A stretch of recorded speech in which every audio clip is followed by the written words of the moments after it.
Werwath. I'm the now co-director of the Farley Center. Farley Center is focused on educating undergrads and grads in the overall topic of entrepreneurship and innovation. We have a series of courses we run that blend not just engineering content, but also non-engineering content from the business school, from Medill, from various parts of the university, including the law school, including the medical school. We bring these people together to do cross-functional innovation and product and business design. What I wanted to start with, I guess, just kind of quickly, this one slide is a slide that shows the Fisker Karma car, which, as you know, Fisker has since had significant troubles financially. At the same time, they were competing with Tesla. Tesla had tremendous success with their Model S. The Fisker Karma failed miserably, and yet you could argue, even though they looked similar on the surface, you double click on both of them, they had completely different business models, completely different approaches to design, different approaches to solving the technical problems. This was more of a hybrid, which was reusing existing designs from Europe. The Model S from Tesla was redesigned, actually designed from the ground up to be an electric car with an aluminum chassis and aluminum body. They actually hired Audi engineers, the last people to build a fully aluminum vehicle, the Audi A8.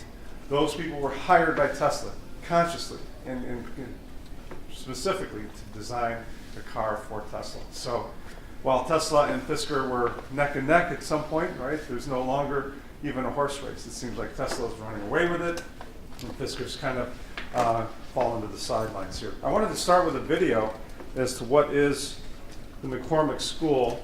Some of you may not be fully aware of who we are and what we stand for, and it's kind of a whole brain engineering approach. This video is called The Great Intersection.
You get a sense of this whole brain engineering that McCormick espouses, and you can maybe rationalize why the Entrepreneurship Center actually resides inside of the engineering school instead of what other schools tend to do. Universities tend to put them inside the business school. So why isn't this in Kellogg? Because we are multidisciplinary, and we believe, at least the engineering school believes, that innovation comes from often technology and breakthrough changes and breakthrough innovations that enable the startups to succeed. We were voted the #1 school in the Midwest by Forbes as one of the most entrepreneurial colleges in the Midwest. This new Vention series of courses that we run have various verticals, but they are multidisciplinary. They're grad in nature, grad student focused. We have medical, we have web, we have energy. I run the Clean Tech Energy course for New Vention. We have one on impact, which is focused on social impact. We have one on nano, right? So we have all these various verticals, which is kind of unique for a university. And what's even more unique is for a Midwest school to actually go to the Rice Business Plan competition and basically win it 3 years running. So we've won it with Synode. Synode was an innovation in the lithium-ion battery space, right? So the use of graphene technology inside the anode portion of the lithium-ion battery to extend its charging capacity and how quickly it can charge. So actually these battery innovations are now being picked up by companies like Motorola, right, that are actually very interested in partnering with Synode.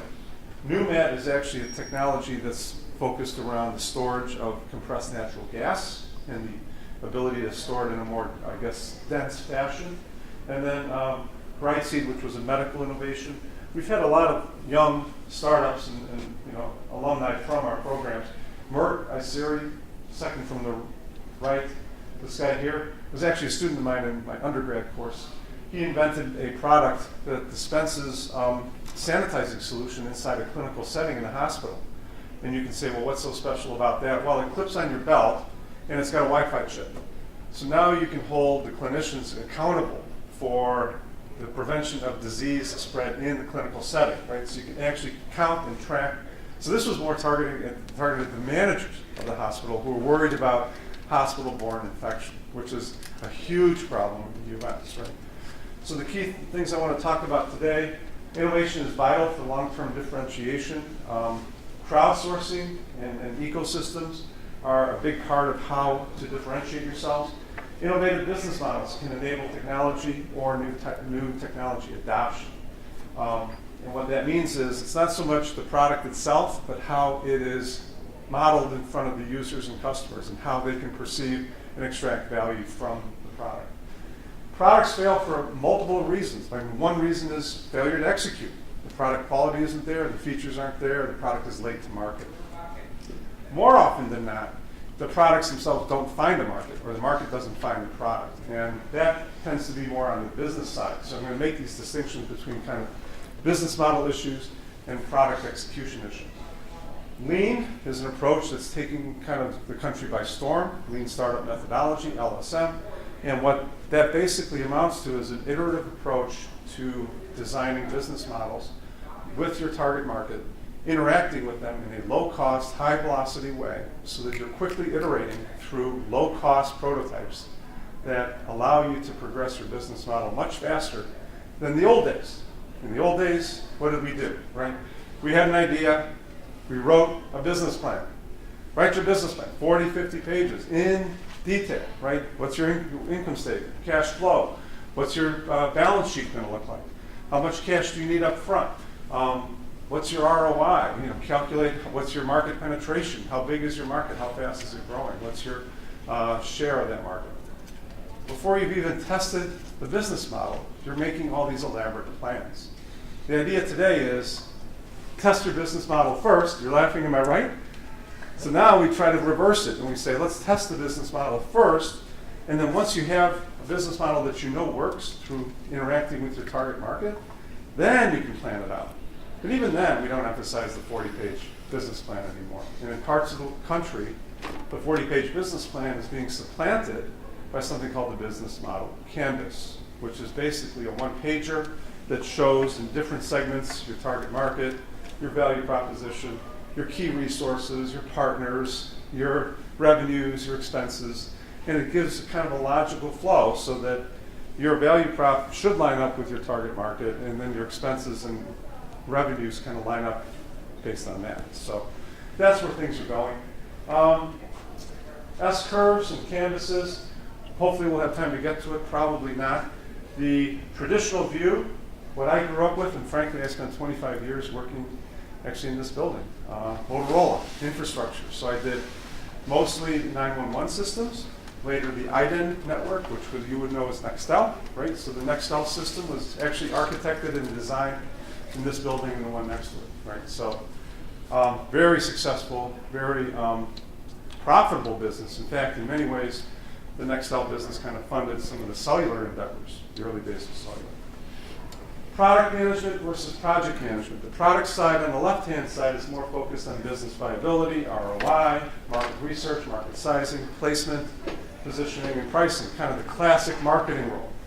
On the right-hand side, it was about execution, which is what I was always doing. I was always in charge of project management, getting the job done, getting it out the door, making sure you're on time, on budget, that the features were there, and that it worked as designed, right? The problem is you need both. You know, one side or the other isn't going to guarantee success, right? So the burning platform is in 1995, Standish Group basically documented that 16% of the software projects actually finished on time and on budget. So by my definition, 84% of the projects were failures of some form or another, different degrees of failure, right? $81 billion spent on canceled projects, $59 billion on completed ones, right? Which is a startling statistic. We're spending more money, at least in 95, right, on stuff that went nowhere compared to the projects that actually went to market. Denver Airport alone cost the city of Denver $1 million a day. It was late by several months, mostly for software issues, mostly for baggage handling. So their whole concept was kind of centralized, high speed, real-time reading of those barcodes on the tags. Didn't really work out that way. The software couldn't keep up with the hardware. It became kind of an integration nightmare. In 2009, 14 years after the 95 study, right, Standish Group measures now 32% success. So despite the fact that the Project Management Institute has certified hundreds of thousands of project management professionals, and I'm one of them, right? We've got hundreds of thousands of us, right? We've all studied, we've all taken the exam, we've all supposedly demonstrated competencies. Less than a third of the projects are successful. Pretty startling, right? And that's a huge improvement from 1995. That's a doubling, right?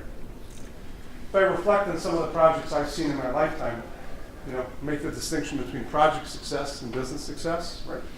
The Orion project, this is Kodak's new Advantix photographic system. Kodak filed the patents for digital photography. They laid the seeds of their own destruction, right, in the 80s with that patent, because frankly, by filing bankruptcy in 2012, I think they've admitted they didn't know how to monetize it. They knew how to invent it, they understood the technology at a kind of cerebral level, but they didn't know how to sustainably build a business or market around it. Their attitude was that they were there to sell film and paper. So what was digital? Yeah. Was digital some sort of annoyance, some sort of distraction? They proceeded to try to ignore it. They treated it kind of like a distraction that says, well, we'll dabble with it for a year or two, but coming out with a digital camera and putting it on the market without the ecosystem around it, such as apps, such as printers, right, that are compatible with it, such as support networks and infrastructure, so that Walgreens could take a smart chip, a memory device, you can plug it in and print out your digital photographs. They didn't think it all the way through, right? In parallel, Apple Computer launched their product based on the same technology, almost at the same time that Kodak did. Apple's failed, so did Kodak's. Apple learned from the failure and eventually created a paradigm that says, you know what? This thing called digital photography is maybe just an app, right, within a larger ecosystem context, right? So they were willing to go there. Kodak wasn't willing to go there, right? Kodak's more or less history at this point. Iridium, kind of ironic that I talk about Iridium in the building that helped birth Iridium, okay? But if you guys remember this, 66 satellites in geosynchronous orbit, in essence a celestial cellular system that you could actually then interact and make phone calls anywhere on the planet. That was the value prop. Call anyone from anywhere at any time, right? Great idea, except for a few minor details, like buried in the business model was an assumption that you could sell airtime at $5 a minute, okay? And that people actually want to make phone calls on the top of Mount Everest or in the middle of the Sahara Desert, right? They also didn't plan on how fast the terrestrial networks expanded. I was gonna get there. Yeah, that was, So that Motorola's was, success that was the biggie. Motorola's success became Iridium's failure. So Motorola didn't own Iridium, it was a consortium. So Motorola might have had a significant interest in it, but they had a bigger interest in building out the cellular infrastructures in Buenos Aires and Caracas and parts of the world that historically didn't have these things. As those got built out, the need for Iridium subsided to the point where literally we were applauding ourselves in this very building, right, on the success of Iridium, having launched the satellites on time and on budget. They all worked within technical specs. I say within technical specs, but you and I know what that means, right? Mm-hmm. We couldn't make an Iridium phone call from this room because we don't have line of sight to a satellite here, right? Now, a few hundred feet away, we could walk into the parking lot in the freezing rain, right? But that's not what people wanted to do, right? What's interesting is that after it went through bankruptcy, that enough of the debt was discharged, the eventual business became profitable because there were still customers. You had the military, you had emergency responders that in the case of a hurricane, they needed the communications. So once all that cost burden was discharged, it actually became profitable. Right. The other problem with the original Iridium system is it was never really set up to handle anything beyond a voice call. Right. There was no data partitioning. There was no expansion built into the original design. So data partitioning, encryption, right? So those very markets that you mentioned would be... Well, that was done by an add-on piece on the back of the phone, if I remember right. Right. So they're encrypting at each end instead of the network itself. So those were because once you launch these satellites, what's up there is what's up there. You're not going to do a physical retrofit. You could maybe swap out some software, right? But even that was limited. But the basic infrastructure was limited to X bandwidth. Right. And there was never, when it was conceived, the thought of what we started to do with texting and everything else, which came along with the TDMA, CDMA, and GSMs, extensions to those basic protocols, it just wasn't even a thought. And when I tell my students today, because they don't know what Iridium is, so I have to describe it to them, it's almost like I'm talking about history for them before they were born, right? Iridium still exists. It's still out there, but I mean, the original phones were literally the size of a large shoebox, right, with a baseball bat hanging off the end, otherwise known as an antenna, right? So these were pretty, monstrous beasts here that didn't have very long talk times. Even the second generation was pretty large. Yeah, and it wasn't an elegant solution, but I mean, if you needed it in those rare places on Earth, I mean, this was about it. There wasn't that much competition. So despite the fact that technologically it worked exactly as planned, the project managers running it got promoted, their methodologies got spread all over the company. At the same time that was happening, Iridium LLC was declaring bankruptcy. And the second thing that was on it is it had a competitor with Inmarsat with the small briefcase and then later laptop phones. Right. So they're kind of ahead of those guys, right, in terms of... Yeah, but the Inmarsat was more successful because the satellites are already there. You're taking advantage of the existing infrastructure instead of building a whole new infrastructure. So this morning we heard from the keynote that, make no small plans. Iridium was by far no small plan. It was a huge plan. It was an aggressive plan. It was a risky plan. We didn't understand that it was more of a business risk. I think we appreciated it as a technical and maybe logistical and project management risk. We didn't really understand that monetizing this thing and taking it to market was going to be the bigger issue, not so much constructing functional satellites in some factory in China. Right? HP touchpad. I bring this up to students and they don't know what I'm talking about either, right? It's just like, well, this is in your recent memory. This is August 2011. This was a 10-inch tablet competing with the iPad. Unfortunately, shucks, they forgot to build out the ecosystem, right? So there was virtually no apps available. It was a custom OS, if you will, that had its own protocol. So neither Android nor iOS. This was something else, the third, wannabe. The problem is they were a little late to the game, and not having an ecosystem, this thing was almost stillborn. It was within 6 weeks of its launch, being discounted from $499 to right? Fire sale. The issue there, of course, is that, well, beautiful piece of hardware, beautiful piece of software, being sold below its cost, right? HP virtually went out of the business until they realized, well, let's just redeploy it as an Android device, right? So Android hacks and Android OSs were being retrofitted into this very quickly. Solar City didn't invent solar panels. Solar panels have been around for a lot longer than Solar City. This is one of Elon Musk's businesses, and his innovation had little to do with the panel and everything to do with how that panel was marketed and brought to market and bundled and implemented as far as the consumer was concerned. So literally turnkey systems installed at virtually no cost up front to you, the buyer, right? It's subsidized by your savings in your electric bill. So fundamentally, you're not out any upfront cash, which was the big block to getting this thing deployed.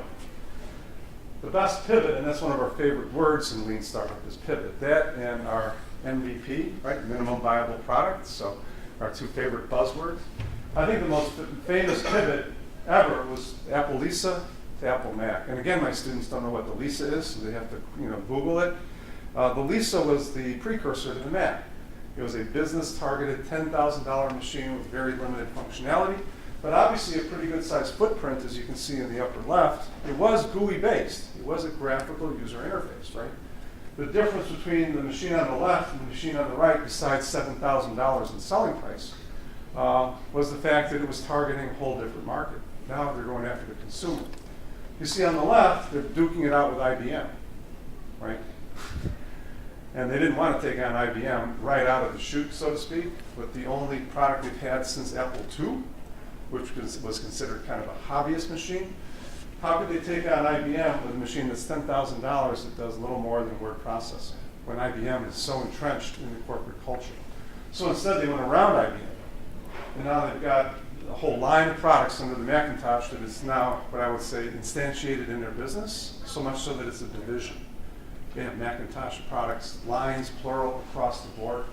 The real irony is that today's iPad is now being worked on by IBM, I guess, is becoming another corporate tool. So IBM is working with Apple to take the iPad inside the corporate firewall, right? So it's a whole new world, right? But I mean, to me, this was the most successful pivot I could find. AMPI is something that's coming out of Northwestern New Invention Energy. It's actually a very simple device that takes kinetic energy that comes from your walking down the street and turns it into electrical energy that you can store in batteries on the AMPI device, as well as transfer that into your smartphone. So I wanted to kind of share with you the video. We put a lot of energy into our days. What if we could get some of that energy back? AMPI is a wearable device that captures the energy from your motion throughout the day and turns it into power for your phone. Your movement is your power. And that's about it. That's all there is to it. Wait, cut. That's it? Yeah, you move and you plug. This is supposed to be a 3-minute video. You're killing me. Tejas, Mike, and I met during our engineering PhDs at Northwestern. We all had the same problem. Our phones would die before the end of the day. So many people have this problem. Over the past year and a half, we've refined the technology inside AMPI. We've optimized the power generation components to the point where you can still produce significant power while maintaining a small form factor. You don't need to be an athlete. Any motion will charge it. We knew we were onto something when AMPI kept winning crowd favorite prizes at business competitions. Everyone kept asking if they could get one. People love the idea of taking control over their charging habits. It frees them from the wall and motivates them to get moving. AMPI is designed to just fit into your life. Its shape matches the curves of your body, and it's easy to slip into your pocket or pop into your purse. If you live in a city, you probably walk enough to extend your phone's battery life by 3 hours. If you also go on a run or maybe go cycling, you can extend it by 6 hours. The more you move, the more power you get. Or you can use AMPI to charge your wearable devices, or any other device that charges via USB. But you don't need to use the power right away. You can store it for however long you want, and use it when your devices need it most. Now we know that everyone's different, and some people move in some pretty creative ways. So we've designed an accessory kit that lets you move just about any way you want. We can't wait to hear how you use Ampy. If you want to know how much power you're getting out, you can check the companion smartphone app. It lets you track the energy you've generated along with the calories you've burned. With Ampy, you're producing green energy. We've got fully functional prototypes being tested by our pilot customers, and they love them. We're continuously collecting feedback and making improvements, but now we need your support for the final step, to move Ampy towards full-scale manufacturing. We're so excited about what's to come. One day, our technology could be integrated directly into smartwatches, fitness trackers, and other crazy wearables that haven't been invented yet. So you never have to plug them in. But it all starts now. So join us and help us bring Ampy to the world. Is that better? Yeah. Can I get one?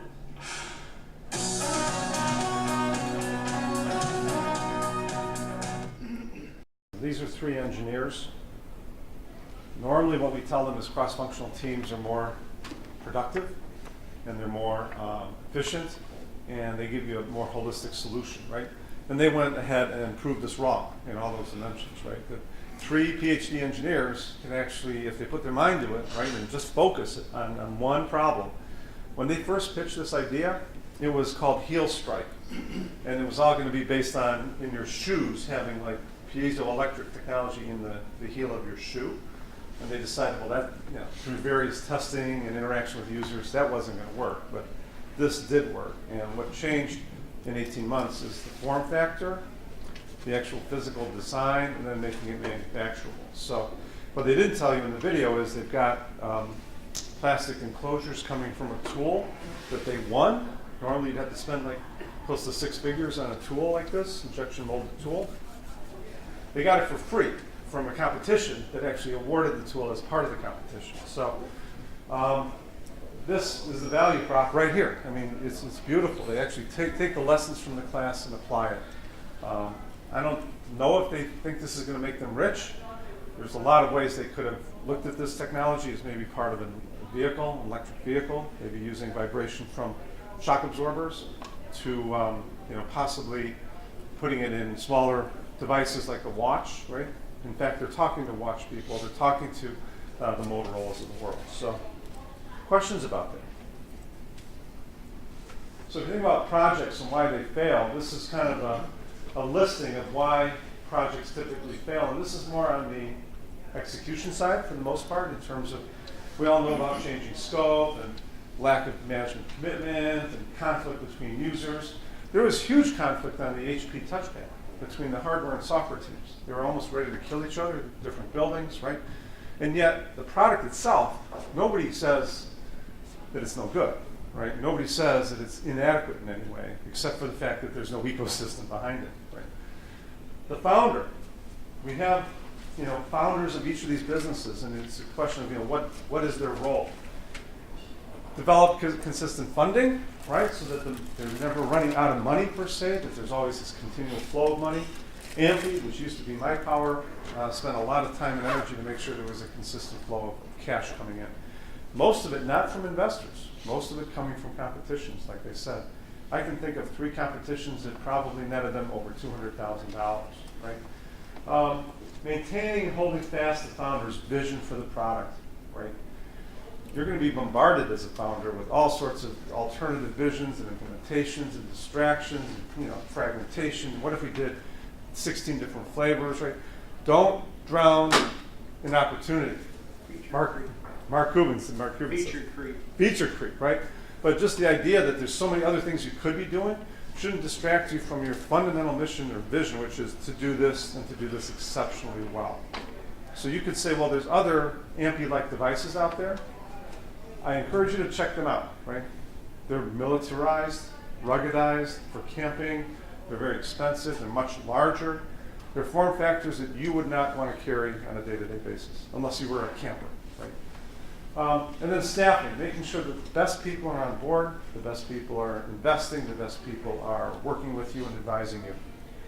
These are the books that we tend to be using these days. Steve Blank, Bob Dorff, Eric Ries. This whole idea of lean startup methodology has become an ecosystem from Stanford moving its way across the country. So why take this lean approach? Lean presupposes that you can't collect all the requirements up front.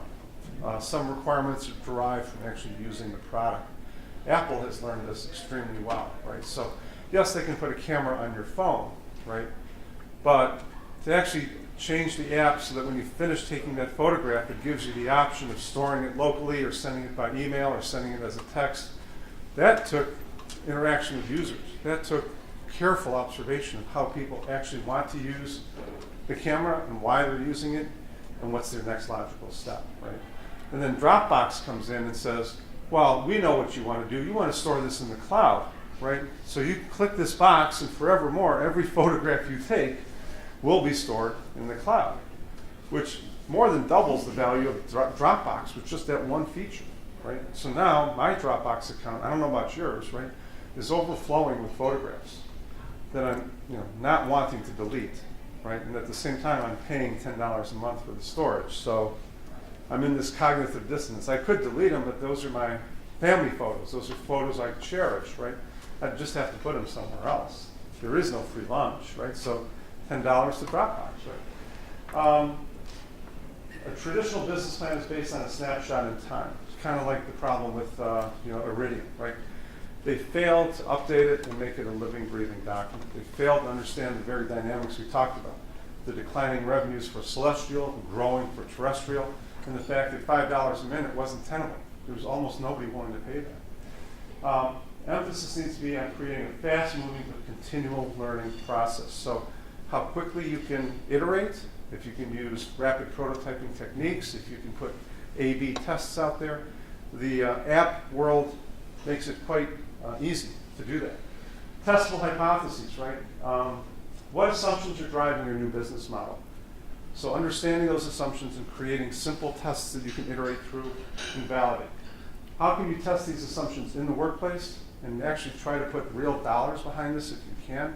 So it's not just a cerebral exercise, but will people actually spend money on the option you want, right? Base the decisions on the behavior of your market and not just the words they give you.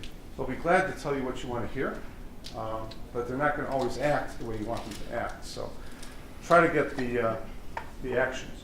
I think Zynga does a great job. This is from my old WMS days, right? So this is social gaming. This was kind of a blue ocean at the time they first came out, and not a whole lot of competitors.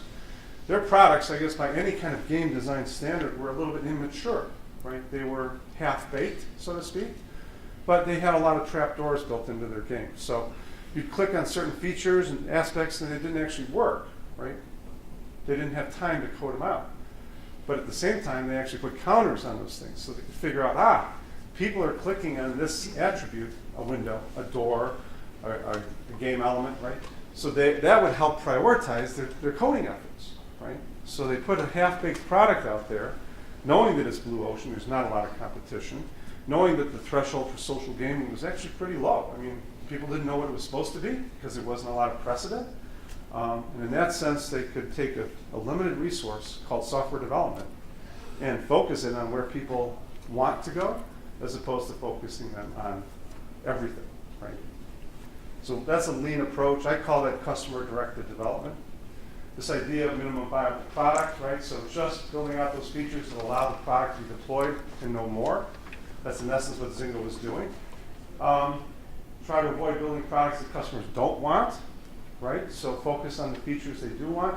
At Motorola, when I was here, especially in the handset business, we didn't really know what customers wanted. We know what the carriers told us, and we took copious notes. But if you added on what carrier A and B and C and D told you, right, you create a list of features that really didn't fit into the memory space, right? So it was a bit of a shotgun approach to say, well, let's just do as many as we can, whatever time permits, right, and then just get it out there, right? As opposed to a more scientific approach of saying, well, this is exactly what people want, right? And some carriers wanted certain functionality disabled. Yeah, because it actually hurt Because another they part of wanted the their business. walled garden. Exactly. We And- know who that. And the funny part is, we were always looking for the killer app, and what Motorola missed and Apple got was the killer app isn't really the app per se, it's the app store. And this idea that you let people kind of pick and choose what apps they want and create this open ecosystem where anyone can contribute. You create the rules and architecture to enable that, and then the testing and the revenue stream behind it. And I think that's the innovation that Apple brought. Besides an elegant product, there were lots of, and Sony had elegant products, right? It was the ecosystem that surrounded it. So we're coming from this waterfall approach where basically we try to do things in sequence. And frankly, I show waterfall, and I'm not really sure we ever really did this. You can rewind even to the 60s, and we always had some sort of iterative approach. It was never purely waterfall, but maybe it's a good straw man, right? Here's the agile approach, where the problem itself is known. You have a product owner, you have an in-house customer, and you're iterating on the right-hand side to develop software in an agile way. Lean startup is where you have two unknowns, right? The left-hand side and the right-hand side. So you're trying to iterate in terms of what are the real requirements, what is the real business opportunity here, and at the same time, how to best write it into the code. So that's really the idea of customer development, right? You start with the founder's vision, a hypothesis, a problem, and then, of course, a solution. I think it was clear what Ampy's problem was, right? You run out of juice at the end of the day. The irony is you're too busy running around to actually plug in. So why not turn the problem into a solution? If running around can generate the electricity, especially as a businessman running through an airport, which I can relate to so many times. Have you noticed they're taking the outlets out at the airport? Yeah. There's fewer and fewer of them. And they're changing the plug format. Yeah, It's what's the up with that? non-standard format. And then they create these little stations, these charging stations, like one every other terminal, right? So like 10,000 feet away, there's another charging station. Which is kind of strange because building code requires an outlet within 12 feet. But I don't see that anymore. I mean, I'm looking at these walls because Yeah. I'm searching for that I don't know how outlet. they're getting around building code that way. And having people squat on the floor to plug in their device and keep working, that's kind of embarrassing, right? So customer development is about getting out of the building, getting the students, which is actually the hardest part with students, is to get out of the classroom and say the answers aren't here, the answers are out there. Don't think you're going to sit here and postulate some wonderful solution, because we're going to challenge you to go out and, who did you talk to? Who did you show this to? Are they willing to spend money on it? Is this your target market, right? So get out of the building, collect your data. It should include the who you will meet as well as what data you need to collect, right? So Henry Ford did a lot more than just make a commercialized car or a high volume car. He actually brought automobiles to the masses, and that was his model, that was his vision to do that. What we don't maybe understand today is at the time the patent for the automobile was held by an organization called ALAM, the American Association of Licensed Automobile Manufacturers, ALAM.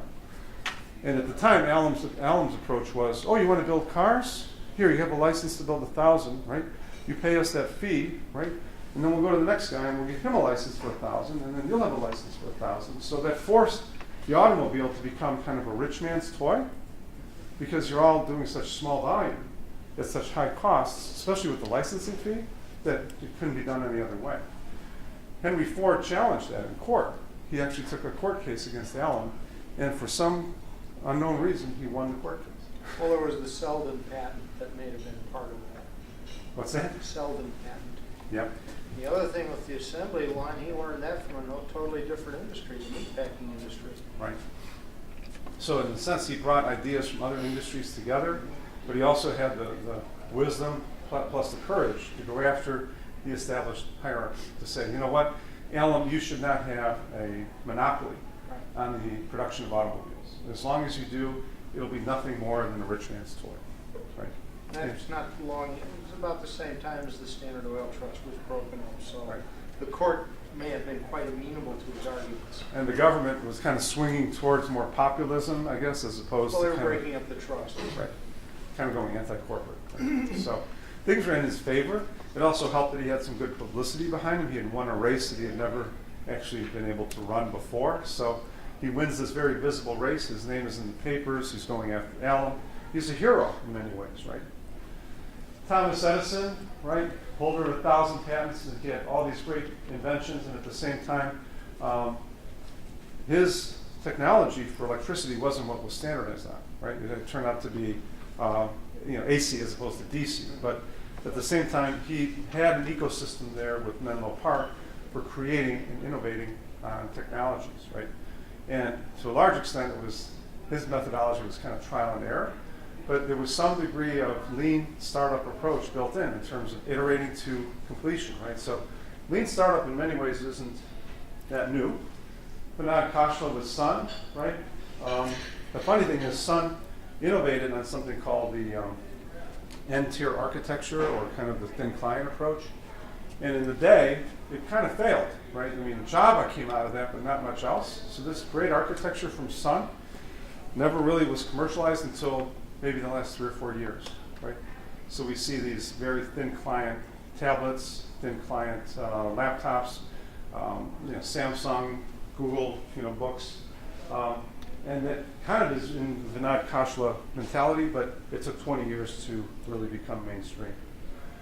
Elon is amazing, right? He's a serial entrepreneur, founder of PayPal, SpaceX, Tesla, Solar City. We've talked about most of these. His fundamental approach is to kind of boil things down to first principles, right? So what is it about battery electric vehicles that makes them preferable over, say, internal combustion, right? He looks at it and he says, well, the power plants are somewhere between 80 or 90% efficient at the plant. And even with distribution losses, you can contrast that with internal combustion, right, in the vehicle. That's somewhere between 15 and 18% efficient.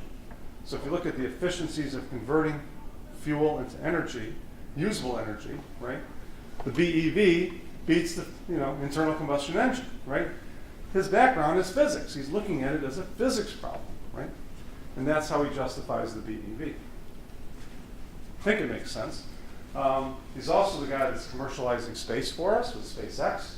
He's also, as I said, with Solar City and one of the founders of the original PayPal. So he's been using his PayPal proceeds to fund all the others.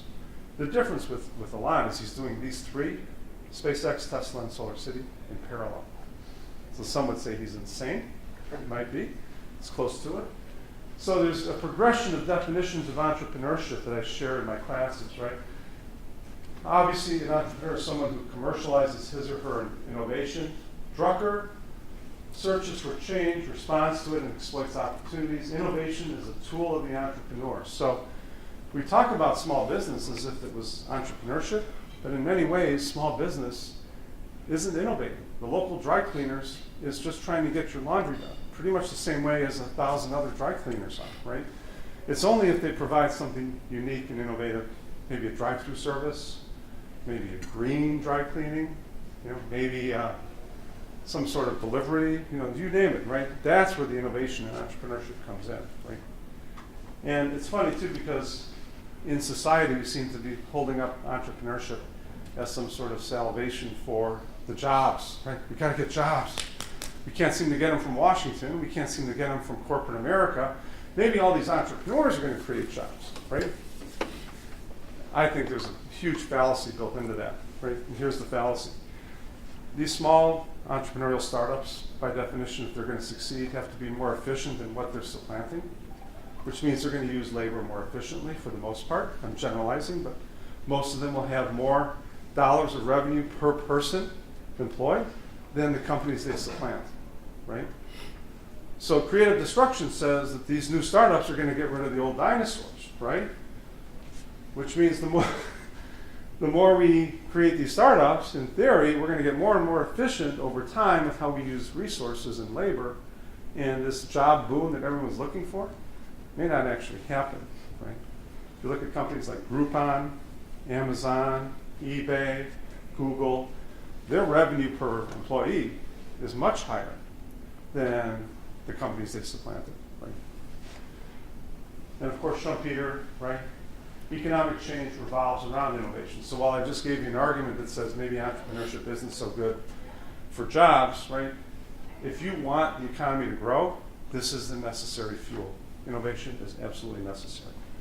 And Drucker basically says the business must be managed to perceive in the new an opportunity rather than a threat. And I'm aware that I'm probably talking to a lot of corporate employees, and Your corporations look at innovation as possibly a threat, right? And that's the innovator's dilemma. If you're not willing to obsolete yourself, you are by default asking somebody else to obsolete you. So take your pick. Those are your choices, right? All right, I've got a lot more slides, but I fear that I'm running out of time, so I'll just open it up for questions at this point. Questions or comments? I probably didn't go through as many slides. I mean, there's easily another 30, 40 slides, but we don't have that kind of time, right? Got 3 more minutes. 10 minutes. 10 minutes? Well, I was going to finish at 10:02, right? Oh, Is that right? we're 5-2 is that we can. 5-2, okay, great. So Drucker basically says, are you hungry for new things? Are you greedy for new things, right? You have to be willing to pursue this, right? So in your companies, are you greedy for new things? Do you practice systematic abandonment? At one point at Motorola, in this building, I was in charge of product cancellation, right? We had so many old products that were literally just being dragged around and nobody ever sold, and yet nobody ever canceled. So I was in charge of canceling them. I thought this is going to be the easiest project I ever worked on. It turned out to be the hardest project I ever worked on because everyone said, wait a minute, you can't cancel that. And I said, well, you haven't sold any in 3 years. Right? Oh, but I got a customer. Ooh, you never know. Right? Well, I was at one company that kind of did that with their inventory. They looked at what was selling and they simply scrapped out what they weren't going to sell in 2 or 3 years, Right. because it was cheaper to do that than to expand the warehouse. Right. And they also look for opportunities to get rid of things in the warehouse, like printed documentation they could print on the bags, which Sure. is one of the projects I had a finger into, and that got rid of 70 plus warehouse spaces. But the other thing is when they would buy another company, they would apply the ITW 80-20 rule. Sure. They would go through and set up to manufacture the 20% of the products that brought in 80% of the business and just let the rest go away. Yeah. And let them become special orders. And invariably, nothing was ever ordered out of that. Well, for me, I didn't make any progress on this project at Motorola until I could quantify the cost of a SKU. So how much does it cost to carry a SKU year over year over year? And if it's 5,000, 10,000, 15,000, whatever it is for that SKU, multiply it by all the dormant SKUs, and that's your opportunity. Yeah. Right. Well, my first job was at Belton, and they were sitting on around half to 3/4 million of static to very slow-moving inventory. And their finance rule of thumb was after 5 years, you paid for it again. And if it sat for 5 years and nothing was done with it, it was time for it to be moved into another product or sold or scrapped or Right. something. Right. Open innovation is the next thing that I think corporations tend to struggle with, right? On campus, we tend to innovate, and what I mean by open innovate is the use of open source products, designs. Companies like Local Motors, for example. Have you guys heard of Local Motors? This is an automobile company that makes cars to your specification, right? They're a low volume store. In essence, not really a GM, it's more like a customized GM, a GM for makers, right? It's the maker version of GM. So you go on their website, and for $50,000, they'll build a car for you that you specified in terms of steering wheel, suspension, engine, transmission, everything. Even the appliques. They don't like to paint their cars. They use this kind of film that helps you customize your car, right? They never will build more than 2,000 of any design, right? And what's nice about it is everything's open source. So if your suspension element breaks, right, you could just buy one, I suppose, at a store, or you can print one on your 3D printer without violating any IP, because all of it is open source, right? So Local Motors is actually trying to do this kind of open innovation. The other example is Threadless. Have you guys heard of Threadless? T-shirt company based in Chicago. So artists, local artists, submit their designs. It goes through this kind of funnel-like process which says, all right, vote on the design you like. The one that has the most votes, we're going to go to print. And again, we're only going to print a few thousand, right? So we keep the exclusivity and the prices can stay high. The artists themselves are part of a community. It's kind of a prosumer model. Producers and consumers kind of working together. So the people who buy it and the people who design it are often sometimes the same people, right? It's the same population. So Threadless is all about uniquely designed t-shirts, right? You're not going to see this at the Gap. You're not going to see this at Target or Walmart or Costco, darn, because I do all my shopping at Costco, right? But they make their money on the community. It's more about the community than it is about high volume. So that is open innovation. New value from existing, right? Destroying the old order and creating something new. Creating value from existing things and processes, not just new things, but they have to have new value. Different types of innovation, technical, social, and economic. I'm going to kind of just jump through here, some types of innovation. FedEx, right? FedEx versus USPS. USPS was always about low-cost delivery, least cost routing. They hired IEs to figure out the actual least cost to get from point A to point B. Independent of time, it was always about cost, right? FedEx says, well, what if we just flip that? It says, well, if it's about time and not about cost, what would happen, right? Over time, right, their costs would come down, even though initially the fastest route might be the most expensive. If you get enough people aggregating there, the fastest route could also become the cheapest, right? So they actually designed a whole network for delivering overnight. They chopped up the clock so that they could literally deliver overnight. Technology innovation. This was actually one laptop per child. You guys remember this? OLPC. The idea was to have a sub $200 laptop? Or was it sub $100? Sub 100. 100, right? Sub 100.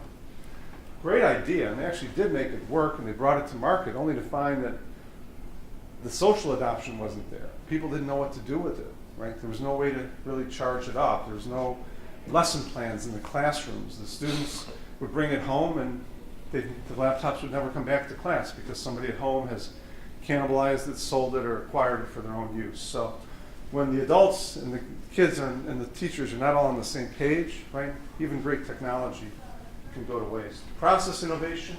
I teach a course in globalization. The 40-foot container has revolutionized the world, right? Made transcontinental, global shipping not only viable but cost-effective and now ubiquitous. So everything now, multimodal transportation, that same 40-foot container goes on rail, goes on truck, goes on ship, right? It's only 51 years old. Yeah, it's not that old. Standardization was 1963. So imagine pre-1963 what the hull of a ship looked like before containers, right? It must have been chaos, and it must have been very labor intensive to move. They had to hoist stuff out unless they had it set up with ramps where they could get a truck or a trolley down in there to pull it out. It's quite a mess, right? Yeah, so the container kind of revolutionized the world. This will be my last slide because I know I'm out of time. Tesla, right? Vertical integration. So they build their cars from raw aluminum. So in one end comes raw aluminum sheets, and on the other end, Tesla Model S's are being driven off, right? They sell their cars directly online, right? So Fisker did not do this. Fisker used the dealership model, which was very difficult to overcome kind of that initial kind of startup problem. They're building out a nationwide network of car charging because they know people are hesitant to buy a car they can't refuel on a long drive. So if you can get nationwide, coast-to-coast networking and charging. They also were bringing in battery swap, which wasn't really their invention. I'm pretty sure they got that from other startups. And then, of course, they licensed their battery technology to Mercedes and Toyota. So they're actually kind of a innovation hub of sorts. It's not just cool cars that are real expensive and electric. We've seen that before, right? What we haven't seen is this bundle of innovation. And yes, even Elon Musk is in court in the upper right in probably 10 different states, right? Constantly in court. So he's following the Ford model of, I'm going to fight stupidity where I can fight him, which is in the courts. So states like Texas that say you cannot sell online because we require you to sell cars through a dealership model, right? He's going to say, oh yeah, I'll see you in court, right? Well, even Ford, when he first sold cars, they shipped them out. And then it's gradually established Ford agencies. Mm-hmm. What Tesla was trying to do, Ford did originally. It's funny how everyone thinks the battery electric car is something new to the last, say, 20 years. Detroit Electric, about 1908, right? 1910. So back in the 1910 era, electric cars were marketed to women, right? Why is that? Well, because the gasoline cars required you to turn a You didn't crank. have starters. So it was very oily and dirty and messy, and right. And so these delicate, women in their outfits, right? They're not going to be turning oily, greasy cranks. But an electric car, you in essence push the button or turn the switch, right? They kind of look like big phone booths on wheels. Yeah. But they actually had a market. There was a market for electric cars. And they were and at that time, cars were basically city cars. Yep. And short distances weren't an issue because the interstate highway didn't really exist. There were so few paved roads at that point. Mm-hmm. But who cares if you go 10 or 20 miles? That's about it anyways, right? Because the paving of roads didn't really get started in earnest until end of the teens, Right. and really took off in the 20s. Any other questions or comments? Thank you. All right, thank you.